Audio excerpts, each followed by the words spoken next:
दोस्तों, एक तरफ तो भारत में शपथ ग्रहण की तैयारी चल रही है, वहीं दूसरी तरफ भारत सरकार ने एक बड़ा ट्रेड मूव लेते हुए वियतनाम की कई कंपनियों के ऊपर बैन ठोक दिया है और इसका इम्पैक्ट न सिर्फ वियतनाम पर बल्कि चीन पर भी काफी ज्यादा पड़ने वाला है, जिसकी वजह से वियतनाम भारत से मदद की गुहार लगा रहा है कि भारत ऐसा न करे। चुनाव की वजह से ये न्यूज इस समय भारतीय मीडिया या फिर यूट्यूब वगैरह पर डिस्कस नहीं की जा रही, लेकिन इस टॉपिक के बारे में आज की इस वीडियो में हम डिटेल से बात करने वाले हैं, इसीलिए वीडियो को अंत तक जरूर देखिएगा। साथ ही अगर आप चैनल पर पहली बार आए हैं तो चैनल को सब्सक्राइब करके बेल नोटिफिकेशन को दबा ले, जिससे हमारी आने वाली डेली ऐसी वीडियो आप तक सबसे पहले पहुंच सके। तो चलिए शुरू करते हैं इस वीडियो को। दरअसल दोस्तों, भारत सरकार ने एक बेहतरीन ट्रेड मूव लेते हुए वियतनाम से आने वाले सामान पर बैन लगा दिया है। बता दें कि जो सामान वियतनाम से आ रहा था उसमें क्वालिटी इशू था, इसीलिए भारत ने यह स्टेप लेते हुए इंपोर्ट पर बैन लगाया। इसमें वियतनाम के 2 दर्जन से ज्यादा कंपनियों पर असर पड़ा है, जो स्टील, जूते और कई सारे सामान बनाकर यहाँ भेजती थी। भारत ने जो बैन लगाया है उसकी वजह से अब ये सामान यहाँ पर नहीं बेच पाएंगे। आपको बता दें कि इन सभी कंपनियों ने ब्यूरो ऑफ इंडियन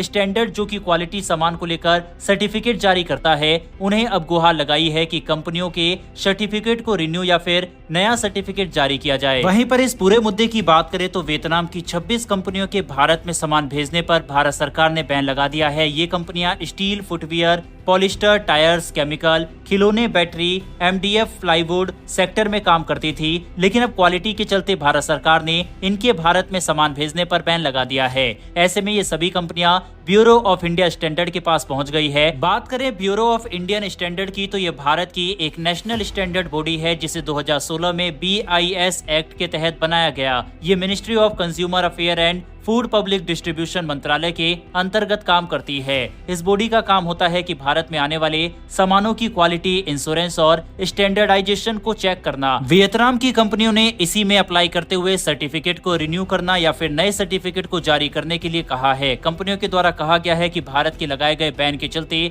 वियतनाम के व्यापार को काफी ज्यादा नुकसान हो रहा है। हालांकि दोस्तों, बता दें कि एक्सपर्ट मानते हैं कि भारत सरकार का ये कदम काफी सही है। दरअसल भारत और वियतनाम के बीच साल 2022-23 में $14.70 बिलियन का व्यापार हुआ। इसमें से वियतनाम ने भारत में $8.8 बिलियन के सामान को एक्सपोर्ट किया। वहीं भारत ने वियतनाम में $5.9 बिलियन के सामान को एक्सपोर्ट किया। ऐसे में दोनों देशों के ट्रेड डेफिसिट को भी देखा जा सकता है। ऐसे में सरकार के द्वारा लगाए गए बैन के बाद ये कम हो सकता है। वहीं पर एक और बात बता दें कि वियतनाम आसियान देशों के समूह का हिस्सा है। ऐसे में भारत ने इन देशों के समूह के साथ एक फ्री ट्रेड एग्रीमेंट साइन किया था, जिसके तहत भारत इन देशों के द्वारा भेजे गए सामान पर कोई शुल्क नहीं लगाता।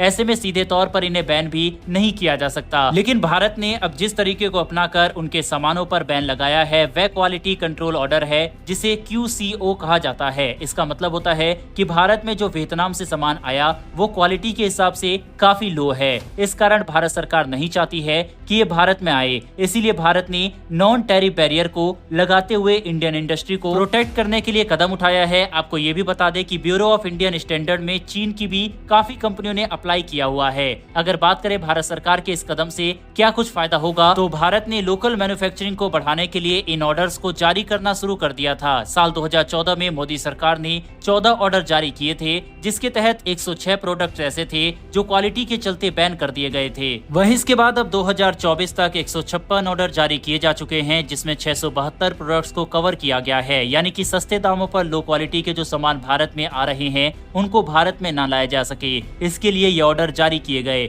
वहीं अगर स्टील इंडस्ट्री के आंकड़ों की ओर नजर डालें तो पिछले साल तक भारत ने 7.5 मिलियन टन एक्सपोर्ट किया था। इसके अलावा सस्ते स्टील के चलते भारत में इंपोर्ट 8.3 मिलियन टन तक पहुंच गया। खुद वियतनाम, जो कि कभी स्टील नहीं बनाता था, उसने भारत में 1 मिलियन टन स्टील को एक्सपोर्ट किया और बाकी चीन से भी काफी भारी मात्रा में स्टील भारत में आया। ऐसे में इनमें क्वालिटी चेक नहीं हो पा रहा था, जिसके बाद लोकल मैन्युफैक्चरिंग को नुकसान हो रहा था और उनके प्रोडक्ट्स भारत में नहीं बिक पा रहे थे। भारत में स्टील की डिमांड ज्यादा है, ऐसे में चीन और वियतनाम देशों में स्टील की डिमांड कम है और वह अपने देश के स्टील को भारत में कम दाम में बेचने लगे। इसके बाद सरकार ने इन पर क्वालिटी के चलते ही बैन लगाने का फैसला किया। बता दें कि इसका फायदा ये भी है कि भारत के अपने स्वदेशी स्टील पर जोर दिया जाएगा और लोकल मैन्युफैक्चरिंग कर रही कंपनियों को फायदा होगा। इसके अलावा लो क्वालिटी प्रोडक्ट्स भी भारत में नहीं आएंगे, साथ ही इससे ट्रेड डेफिसिट भी कम होगा। इसके अलावा भारत ने किसी तरीके से ट्रेड रूल्स को नहीं तोड़ा है। वहीं आपको बता दें कि भारत सरकार ने चीन की टेक्सटाइल सेक्टर की कुछ कंपनियों पर भी बैन लगाया था। 2000 से ज्यादा प्रोडक्ट जिनमें बेडशीट, पिलो कवर,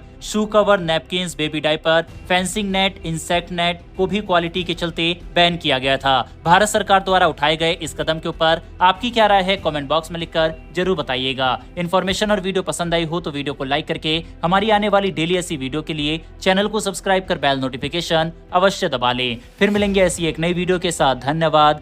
जय हिंद।